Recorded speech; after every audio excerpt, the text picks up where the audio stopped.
Today we are reading Thinking Visually, a strategy manual for problem solving by Robert H. Let's get started.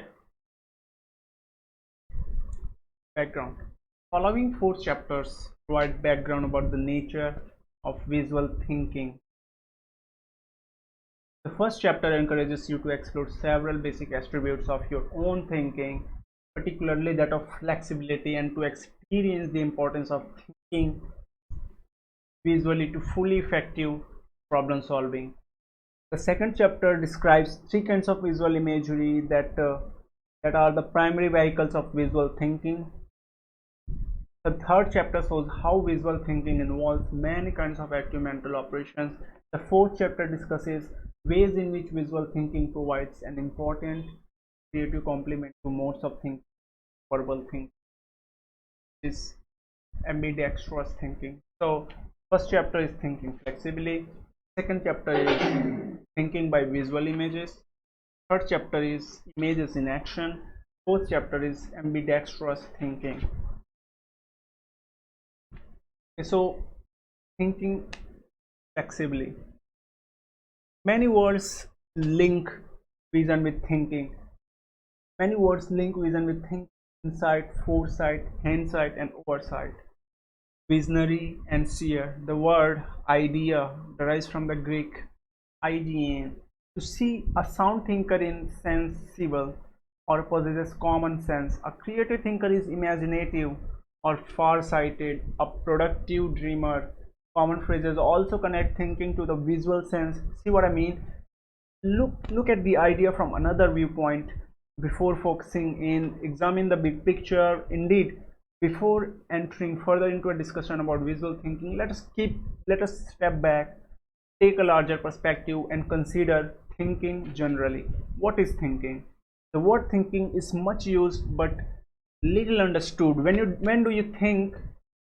Do you think rarely or most of the time? Do you think when you are asleep? Does thinking occur only in your brain, or does it extend out into your nervous system, sense organs, even into your muscles? Is the raw material of thinking a kind of inner speech, sensory imagery, or is it an imageless process that occurs below the threshold of your consciousness? Look at the photograph of Rodin's statue, the thinker in figure 1.1. For all we know, Rodin's model is daydreaming, suffering a hangover, or taking a nap. He may even be in a psychotic state of catatonic withdrawal. The most obvious and at the same time most important observation about thinking is that thinking is extremely difficult to observe. Clearly, it cannot be observed in the same way that a scientist observes an external or physical phenomena. Only thinkers themselves can know that what they are thinking, and not even they can fully know the extent. Despite its elusiveness, thinking is extremely pervasive. Measurements of the brain's electrical activity, for example, shows almost constant mental activity even when the subject is asleep. You can experience the incessant mentation for yourself by attempting to stop it. Close your eyes and try to silence all inner speech and to blank out all inner imagery. For 5 minutes, sustain a quiet mind that does not think. You will likely find this instruction much easier read than done. Thinking not only occupies most of your waking and sleeping time, it also utilizes most of your being. Mental functions cannot be readily separated from bodily ones. Physiologists have shown that muscle tone plays a part in mental functioning. Neurologists will tell you that the entire nervous system, not just the brain, is involved in thinking. And you know by experience that the vitality of your thinking is intimately related to the state of your physical health. Also, thinking is never totally divorced from feeling. Your thoughts are always colored and directed by your emotions, motivations. So far, I have suggested that thinking, while not easily observed, is a constant fact of life, irrational or sane, habit-ridden or brilliantly incisive, logical or illogical, awake or dreaming. We think with our entire being almost all of the time. By this broad definition, most thinking is not productive. We need not assume that mental activity which merits being called thinking is necessarily good thinking.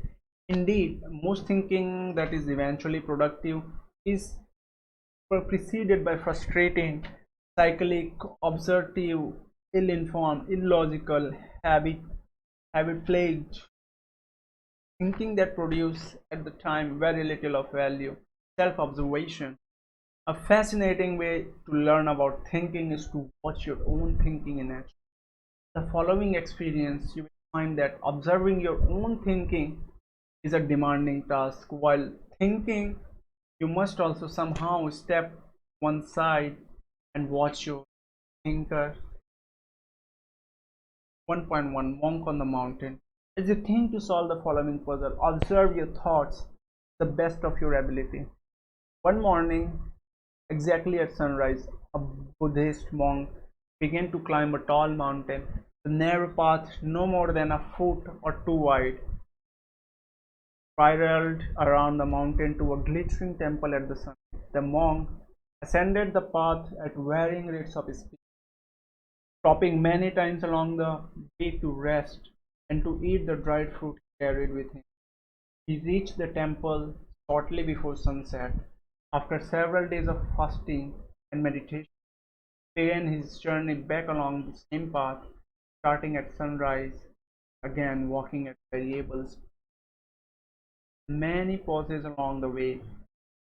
Average speed descending was, of course, greater than his average climbing.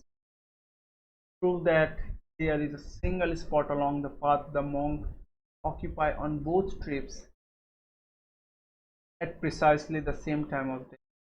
Okay.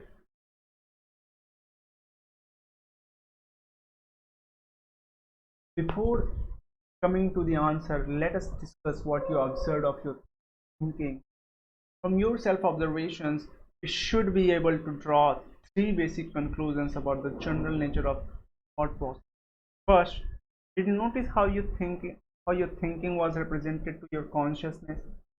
You may have been aware, for example, that you talk to yourself vocally, what a kind of inner speech, with a kind of inner speech, or perhaps you mentally pictured an image, the monk climbing to the top of the mountain, or possibly you drew a diagram to clarify your thinking. Whatever you observed of your mental processes, we will call the vehicle of your thinking. A vehicle of thought can be a feeling, bodily gesture, a mathematical notation, a sensory image, however your thinking is represented to your consciousness. To repeat, a vehicle is a representation of thought. It is therefore a result of thought and not thought itself. Come closer to the very nature of thinking, we must return to self-observation for clues. As you reflect on your puzzle solving, you probably will be aware that you removed some of the extraneous details. Example, the dried fruit, for example, or the glittering temple, and simplified essential elements, possibly by representing the mountain path as a line in space. In other words, you acted on your thoughts. You reinformed, you reformed, you reformulated what you read by abstracting out the essential elements of the puzzle. This observation leads us to a second conclusion about thinking generally. We think by performing a number of active mental operations. Another active thinking operation frequently performed with this puzzle is a rotation, in which the mountain is viewed from above and the path is seen as a spiral. The operation that solves the puzzle is superimposition. An image of the monk of the first day is superimposed on an image of the monk of the second day, revealing that the ascending monk must confront the descending monk on a single spot on the path, obviously at the same time of the day. Figure 1 illustration illustrates the solution. Okay, so we paint above, then him below from the top. Okay, so this is base of the mountain, height of the mountain, mountain top, sunrise, first monk of the first day, when it goes from here to the top of the mountain, and then from the mountain top monk of the second day, he went from top to the bottom, and they meet at exactly one point at the same time of the day. Okay, so far you have seen that thinking is represented to your consciousness by vehicles of thought, and that thinking itself occurs by varied and active mental operations. A third conclusion about the nature of thinking follows when you reflect on how much of your thinking eluded your attempts at self-observation. For example, did you consciously choose to abstract the puzzle by removing extraneous details, or did you become aware of performing this operation only after the fact? Did you consciously choose to superimpose the two images, or did you infer from the resulting image that you had performed these mental operations consciously? Most people inform operations by observing the resulting vehicle. Operations themselves are usually chosen and performed below the level of conscious awareness. Indeed, most of your thinking occurs at a subconscious level, a fact of mental life that makes thinking extremely difficult to study.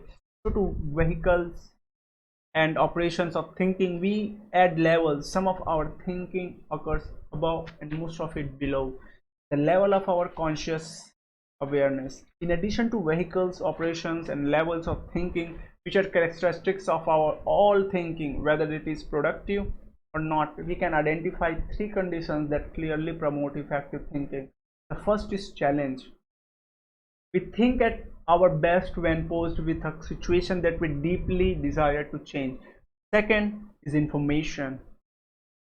Since thinking is essentially information processing, we cannot expect productive thinking when information is incorrect, inadequate, or tucked away in an unavailable crevice of memory. Each reader must seek these first two conditions without much aid from this book. Challenge is a personal equation, and information requirements vary with each problem. A major purpose of this book is to encourage a third universal condition that fosters productive thinking: flexibility. Productive thinkers can be flexible in their thinking in three ways. First one is they can have easy access to subconscious as well as to conscious levels of thinking. Second is they can be proficient at a variety of mental operations and able to move freely from one operation to another. And the third one is they can utilize several vehicles of thought and readily transfer their thinking from one vehicle to another. What is meant by flexibility in levels, operations, and vehicles of thinking? Flexibility in levels. Our flow of thoughts has often been compared to a stream. We never have single thoughts but always many, an entire polyphony. I picture thinking as a stream of which only the surface is visible, orchestral music of which only the melody is audible.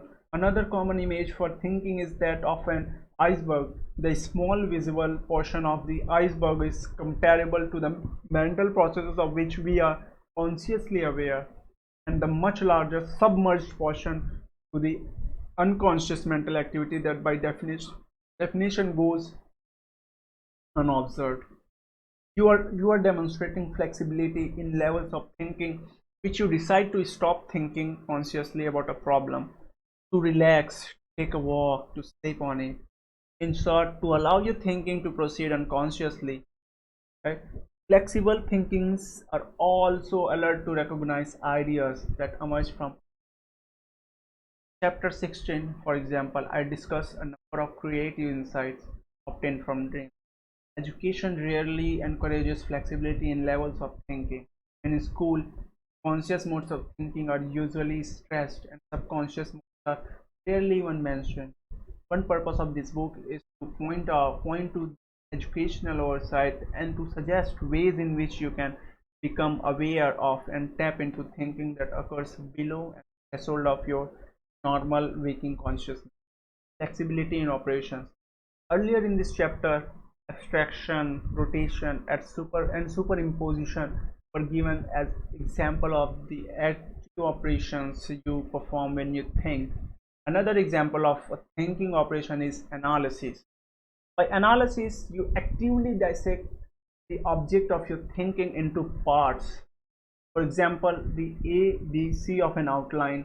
A distinctly different operations is synthesis. By synthesis, you actively combine two or more unlike ideas into a new entity, as in an invention. Still another operation is induction. By induction, you move from one particular observations to a generalized concept. Deductive thinking operates the opposite direction, from the general to the particular. Most thinkers are disposed to use a limited set of favorite thinking operations. The logical thinker likes to operate by rules of logic, step by step, in a single direction. The intuitive thinker, by contrast, prefers to take mental leaps, often in surprising direction.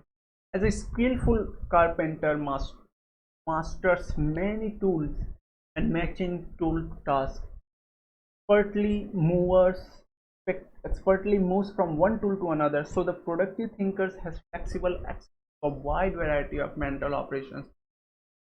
An important purpose of this book is to encourage you to enlarge your working repertoire of thinking operations and to learn the value of moving from one operation to another. Flexibility in vehicles. While thinking operations are the form of action that thinking takes, thinking vehicles are, as you experienced a moment ago, the means by which this action is represented to consciousness. A well-known thinking vehicle is language. As one writer bluntly states, thought born through words. Other vehicles of thinking are nonverbal languages such as mathematics, sensory imagery, and feelings. Being able to move flexibly from one thinking vehicle, one language, to another is frequently essential when we move from one kind of problem to another. An architect, for example, will quickly find thinking blocked if forced to design a building exclusively with words. To have an analogous experience of frustration, try to describe even the simplest object for the telephone. The real power of flexibility in thinking vehicles, however, lies not in the vehicle but in the operations made possible by the vehicle. The monk on the mountain puzzle dramatizes this important point. A thinker who chooses to solve this puzzle by the vehicle of language is doomed to fail, because the sequential operations built into the syntax of language, while extremely valuable for certain kinds of thinking, do not include the operation of superimposition. The forging of two images into one is an operation available only to the thinker using the vehicle of visual imagery. When considering this argument for flexibility in choice of thinking vehicles, remember that vehicles are representations of thought, not thought itself. Consequently, turning your thinking to a particular vehicle opens the door to mental operations associated with that vehicle, but does not necessarily cause the operations to enter into your thinking. On the other hand, rigidly adhering to one vehicle does tend to close doors. This book strongly promotes an open door policy. As we will discuss the remainder of this section, the visual vehicle, with its link to holistic, spatial, metaphoric, transformational operations, provide a vital and creative component to the reasoning linear operations built into the vehicle of language.